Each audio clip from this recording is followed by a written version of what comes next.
어느 유명 코인 투자자가 했던 말입니다. 결국 인생은 한강뷰 아니면은 한강물이다. 이 코인 투자자는 수백억, 수십억 원의 돈을 벌었지만 한강뷰 아파트를 살 수 있을 만큼 많은 돈을 벌었습니다. 그러나 지금 이 투자자는 극단적 선택으로 인생을 마감을 했습니다. 자산이 다 0으로 수렴을 해버렸습니다. 지금 뭐 코인 투자자뿐만 아니고 코인 유튜버들이 인생의 좌우명으로 삼는 말이 이 말이죠. 인생은 한강뷰 아니면은 한강물이다. 극단적으로 투자를 하는 사람들의 모토가 아닌가라는 생각이 듭니다. 그래서 지금 여러분들은 지금 많은 현상들, 많은 이때까지 시세들을 보면서 수학적 확률 통계를 스스로 내고 있을 겁니다. 80년대부터 거의 40년 동안 지금 뭐 맛집이라는 곳들의 성공 요인이 무엇인가를 사람들이 찾아봤어요. 그런데 공통점을 하나 발견했습니다. 맛집의 공통점. 그것이 무엇입니까? 임대료를 내지 않는 자가점포에서 영업한다는 겁니다. 수많은 수십만 원, 수백만 원, 수천만 원의 돈을 임대료를 내면서 맛집을 계속 이어갔던 집은 없었다라는 결론이 나왔던 겁니다. 이것이 바로 수학적 확률 통계죠. 코인도 사례도 마찬가지입니다. 제가 지금 처음에 얘기했지만 코인, 그 다음에 오른쪽에는 부동산이라는 영역을 한번 보도록 할게요. 부동산. 전혀 뭐 투자론 관점에서 보면은 비슷할 수도 있을 것 같아요. 그러나 코인이 실패할 수 있던 이유가 무엇입니까? 대부분의 결국에 이게 50% 확률입니다. 50% 확률. 이게 가장 무서운 게임이에요. 이것이 무엇입니까? 홀짝 게임이죠. 홀짝 게임. 홀짝 게임에서 살아남는 사람은 아무도 없습니다. 코인의 변동성을 감당하기도 힘들 뿐더러 코인 자체는 50%의 홀짝 게임이다.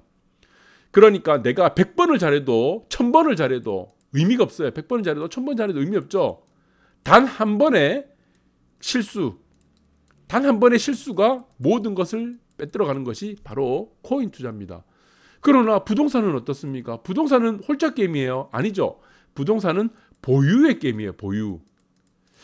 무엇을 보유하느냐에 따라서 이 게임의 양상이 달라집니다. 그러니까 어떤 물건을 보유하느냐에 따라서 이게 승자와 패자가 갈린다는 것이다. 여러분들 부동산에서는 사실 패자가 없습니다. 수익률의 차이만 다를 뿐이죠. 여러분들 맛집의 공통점을 통해서 여러분들은 많은 교훈을 얻었을 겁니다. 임대료를 내지 않는 자가점포에서 영업하는 곳이 대부분의 오래된 맛집의 공통점이었다. 수학적 확률 통계는 여러분들을 절대 빗나갈 수 없습니다. 그래서 코인 투자를 하지 마라. 부동산은 무엇입니까? 보유의 게임이다. 자, 여기서 지금 40년 동안, 근현대 40년 동안을 보니까 결국엔 보유의 게임이었다. 그래서 이 문제를 여러분들을 어떻게 봐야 될 것인가? 극단적으로 한강뷰 아니면은 한강물이라는 극단적으로 우리가 봐야 될 것이냐? 아니죠. 그러면은 우리가 다른 관점으로 한번 보도록 하겠습니다. 자고 일어나면은 역시 건축지였다. 그런데 잘 나가던 세종 아파트가 왜 추락을 했습니까? 지금 전국 하락률이 1위였습니다. 자, 작년 초에 여러분들한테 제시를 했습니다. 정답지 여러분들한테 드렸어요. 정답지. 이 정답지를 드렸을 때 엄청난 비난을 받았습니다. 제가 세종 무조건 탈출하라고 그랬죠. 대구. 그때 세종과 대구는 가장 수익률이 좋았던 곳이었습니다. 그런데 세종과 대구는 지금 제가 작년 초에 정답지를 드렸던 대로 하락률이 전국 1, 2등 하는 곳입니다. 미분양이 넘치는 곳이에요. 그래서 이 문제를 우리가 수학적 확률 통계로 왜 이렇게 된 것인지도 한번 알아봐야 될 것 같아요. 그래서 저는 이 문제를 들고 왔을 때 한정자산이 없다고 그랬습니다. 여기서 한정자산.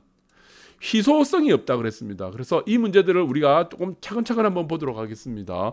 대구도 미분양이 1년 전 대비 48배 증가. 이 문제도 1년 전이 아니고 1년 6개월 전에 여러분들에게 정답지를 드렸습니다. 대구도 손을 대지 마라.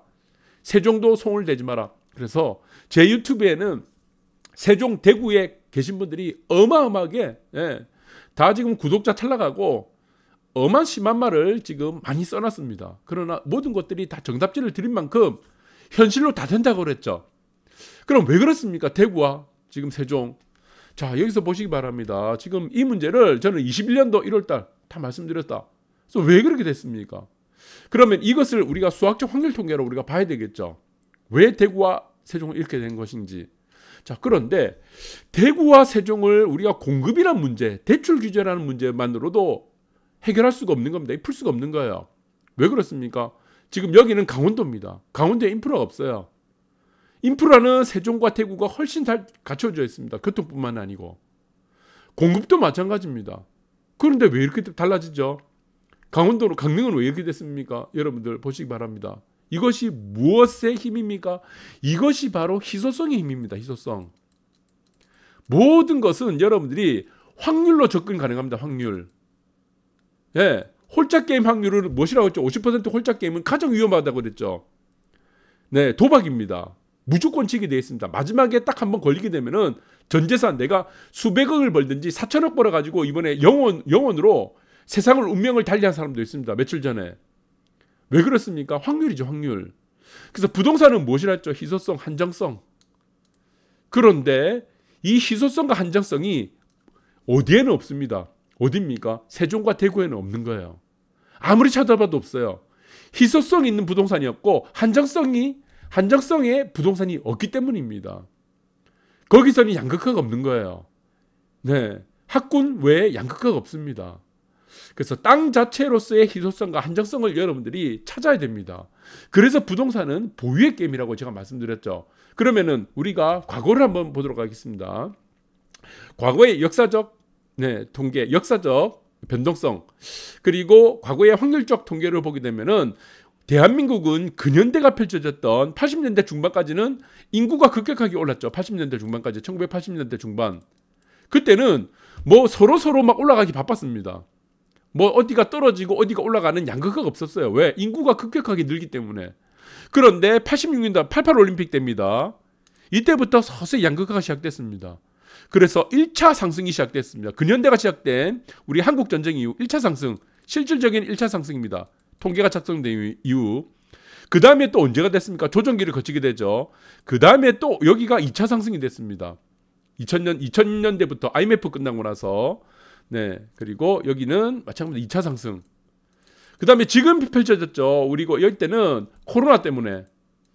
그리고 마찬가지고 지금 이제 2010년도죠. 2013년도 이후부터. 네, 여기가 3차 상승. 그러니까 대한민국은 부동산에 우리가 근현대 이후로 세 번의 큰 상승이 있었습니다. 세 번의 큰 상승. 이 세 번의 큰 상승을 통해서 여러분들은 교훈을 얻었습니까? 교훈. 수학적 확률 통계를 얻었습니까? 어디가 맛집이고 어디가 맛집이 아닌지. 우리가 맛집의 공통점을 알게 됐잖아요. 자가점포입니다. 맛집을 운영하는 사람이, 건물을 갖고 있는 사람이 맛집을 운영하면은 맛집이 되는 경우가 굉장히 높았습니다. 그럼 여러분들이 교훈, 특히 통계적으로 우리가 분석을 할 줄 알아야 됩니다. 통계. 그것이 무엇이냐는 겁니다.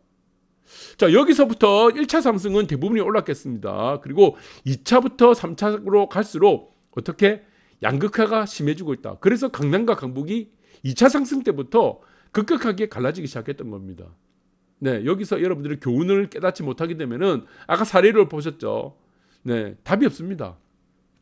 지금의 아파트는 어떻습니까? 실거주가 몇 프로죠? 실거주가 10에서 20%밖에 안 돼요. 실거주 목적은 아파트 한 채를 사더라도 10에서 20%밖에 안 됩니다.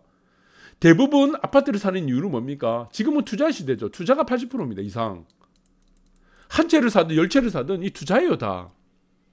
대한민국은 투자 시대입니다. 그러면 무엇을 느끼라는 겁니까? 교훈을 얻으라는 겁니다. 교훈. 자, 그래서 지금 보시게 되면은 이겁니다. 올 아파트 최고 키워드 뭡니까? 어떤 아파트는 왜 더 많이 오르죠? 지금 어떤 아파트는 왜 2, 3억씩 빠집니까? 많이 빠지는 아파트는 9, 6억씩 빠집니다. 왜 그렇습니까? 아까 보셨잖아요. 교훈, 통계, 예, 수학적 확률 통계 무엇이었습니까? 네, 마찬가지입니다. 여러분들 이 아파트를 공통점 보세요. 특이하게 여기 부산에 하나 있습니다. 이게 해운대 경동제이드 뭡니까 이게? 네, 희소성이죠, 희소성. 그리고 한정성이죠. 어떤 한정성입니까? 앞에 건물이 없습니다. 네, 여기가 해안일선입니다. 해안일선. 그러면 서울에 있는 아파트 한번 보세요. 서울에 있는 아파트. 네, 마찬가지입니다. 여기도 보시면은 대부분의 아파트들이 어떻습니까? 네, 조망이죠, 조망. 교통으로 지금 뭐 GTX라든가 무슨 교통을 가지고 아파트 산다. 이거는 80년대 논리입니다. 교통은 기본이에요, 기본. 도로도 깔려있지 않고 뭐 전철역도 없는데 무슨 아파트가 올라갑니까? 거기는 기본적으로 깔려있고 그 다음에 무엇이냐는 겁니다. 내 앞에 가리는 건물이 없어야 된다는 겁니다. 그것이 바로 조망이죠. 그것이 뭡니까? 희소성이고 한정성입니다. 그래서 원래 부동산이 없는 말이 뭡니까? 이게 내륙대장이란 말은 부동산이 없는 말이에요. 내륙대장. 내륙에 어떤 대장이 나옵니까? 희소성이 없는데. 아시겠습니까? 한강뷰 아니면은 지금 광안대뷰 아니면은 해안뷰, 지금 강릉사례도 보셨잖아요. 어떻게 흘러갑니까? 앞으로는 4차 상승, 5차 상승 무조건 또 나오게 되어 있습니다. 왜 그렇습니까? 네, 파동은 계속된다고 했죠. 파동은 계속. 왜 파동은 계속됩니까? 화폐 가치가 하락하기 때문에 파동은 계속 나옵니다. 화폐 가치가. 돈은 원래 계속 찍어낼 수밖에 없기 때문에. 정부는 지금 영리 사업을 하는 곳이 아니죠. 네, 돈을 찍어낼 수밖에 없습니다. 화폐 가치가 계속 하기 때문에 오름과 내림을 계속 반복한다는 것이다. 중심선을 따라서. 그럼 이 지금 3차 상승까지 있었습니다. 나중에 4차 상승, 5차 상승 나오게 되면 어떻게 되겠습니까? 일본은 2006년도부터 인구가 감소했습니다. 그런데 왜 상승기가 하락기가 구분돼서 나옵니까? 여러분들 이 부분을 잘 보셔야 됩니다. 그럼 다음에는 어떻게 됐습니까? 축소됩니다. 축소. 그래서 이 부분들을 여러분들이 항상 잘 체크를 하시고, 지금 시인입니다. 시인인데 이 시집 팔아서 포르쉐 타고 무엇입니까? 결국은 한강뷰 산대요. 한강뷰. 연예인들이 가장 좋아하는 아파트가 뭡니까? 한강뷰. 왜? 연예인들은 우리들보다 정보가 빠릅니다. 정보가 더 빨라요. 그래서 연예인들 걱정하지 마라. 이런 이상한 소리를 하시는데, 연예인들 하는 행태는 잘 보시기 바랍니다. 그 사람들은 우리보다 머리 위에 있다. 이렇게 보시면 되고, 지금 저는 마찬가지입니다. 이 조망이라는 문제, 이건 뭐 개인 계속 떠들어가서 뷰라는 문제, 사실은 사람이 살아가면서 큰 의미가 없어요. 그러나 무엇의 결정을 가집니까? 이것이 가격을 결정한다. 이 가격의 가격을 결정하는 이유 중에 하나가 희소성이 때입니다. 희소성, 한정성. 자, 이런 문제들을 잘 여러분들이 보시고, 미래의 부동산 투자, 여러분들이 부동산 투자는요, 네, 아파트를 보유하고 있는 동안 여러분들이 지금 죽기 마지막 순간까지 계속하는 게 어쩔 수 없이 계속해야 되는 것이 부동산 투자입니다. 어쩔 수 없이 해야 된다면은 남들보다 잘해야 되겠죠. 남들보다 우위에 있어야 되겠죠. 남들보다 한 발 앞에 나가 있어야 됩니다. 여러분들의 이 변화되는 패러다임을 잘 읽기 바라기 바랍니다. 감사합니다.